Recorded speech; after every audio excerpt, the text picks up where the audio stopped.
What's up everyone and welcome back to Potato Monsters League of Legends Top 5 Plays. Please stay tuned until the end to hear more about the big announcement that came out on Monday. We do realize April 1st is not the best day to announce a new website that we spent the last 6 months working on, but lend me your ear at the end and I'm sure you won't be disappointed. Let's jump into this action-packed episode with a beautiful 1v1 outplay coming from Lut and Rogue on Lee Sin. At the start we see him defending tier 1 turret in mid when all of a sudden Lux lands a binding into an ER combo, but he quickly jumps to a minion to avoid her Lucent Singularity. After Sonic Wave into Resonating Strike, he ults her away to wait for his Q to come back up. He runs towards the jungle, but then she flash Qs and he dodges it with a brilliant flash, immediately turning and landing his Q, allowing him to come flying back in for the kill. 1v1 outplays are always intense and feel so good to pull off, but you know what's even better? Fizz. We see Mango Flu run up and intercept the enemy team, immediately jumping on their AD carry, and despite her barrier, he bursts through it and grabs the kill, instantly piecing out with the Z into a flash over the wall. The enemy Lux chases with a flash and ignite, but the health potions are enough to combat the damage and keep him alive as he dodges the binding and proceeds to playful slash trickster, barely getting over the wall as the enemy team continues to chase. He heads into the brush as they surround him, leaving no other options but to fight. He eases onto Jax and makes sure to use his Q to create distance from Lux and place him in the brush. As he swings around, we see the enemy team collapsing on him, but he waits for the right moment to E, dodging the laser and Jarvan while landing on the shield. Lux E's, but Thresh used his locket and Fizz walks away with 2 kills and his life.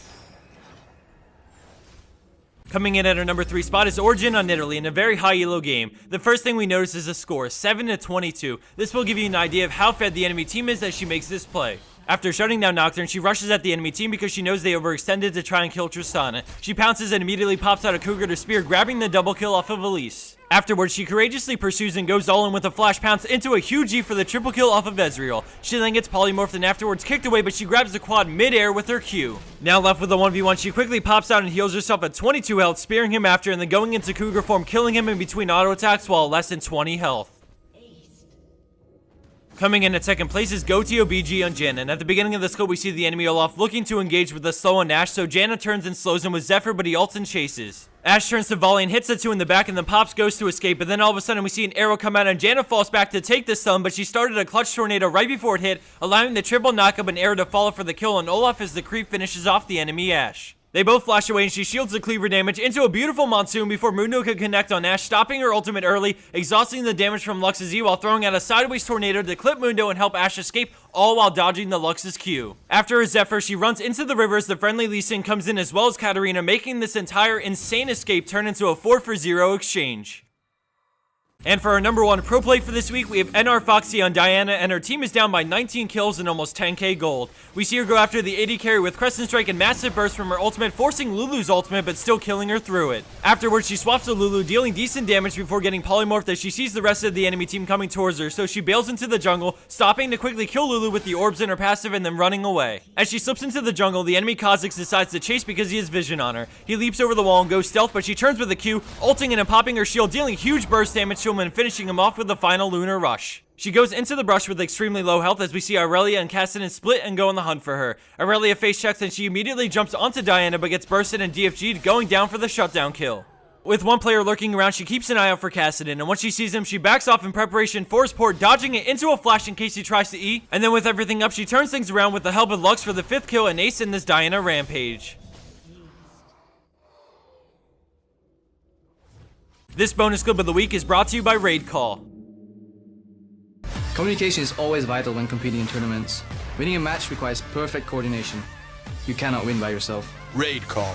Communication for winners. For the bonus clip of the week, we have CZ go CZ on Shen with a sick escape thanks to Orianna's help. As the clip plays, I just wanted to talk to everyone about the new site we just launched on Monday, Team Summon. Team Summon in its current form is a website that allows you to quickly sign up and queue for a certain role, finding a teammate for duo queue around your rating. So for instance, if you love playing AD carry, you can queue for ranked duos as an ADC and it'll match you up with someone queuing a support who is around your elo. If you already have a full team of players, your entire team can queue to find scrims. This feature is intended to help teams aspiring to become pro to find good matches to practice off of and grow as a team. Being partnered with Raid Call, we have tons of servers being set up that will allow you to find a match and immediately get into a private channel on our Raid Call server with the click of a link. We have some other features we're working on that will be launched in the near future, including the ability to queue and find a full team for a normal 5v5 so you don't have to fight in champion select over the role you want to play, 3v3 pre-made 3v3 norms, and some custom games including 1v1s. We'll also be adding social features such as being able to add friends on the site, as well as having a newsfeed similar to Facebook's but for gaming. You can expect all of this stuff and more to surface over the next few months, so if you haven't already, head over and sign up to start queuing today. Keep in mind though that the site is currently in beta. Thanks for listening to my brief description on our new site. We are aware that releasing it on April Fool's Day wasn't the best idea, but we hope everyone heads on over and tries queuing a few games to try it out. Thanks again, everyone. I hope you enjoyed this episode, and I'll see you back here soon for week 125 of our League of Legends Top 5 plays.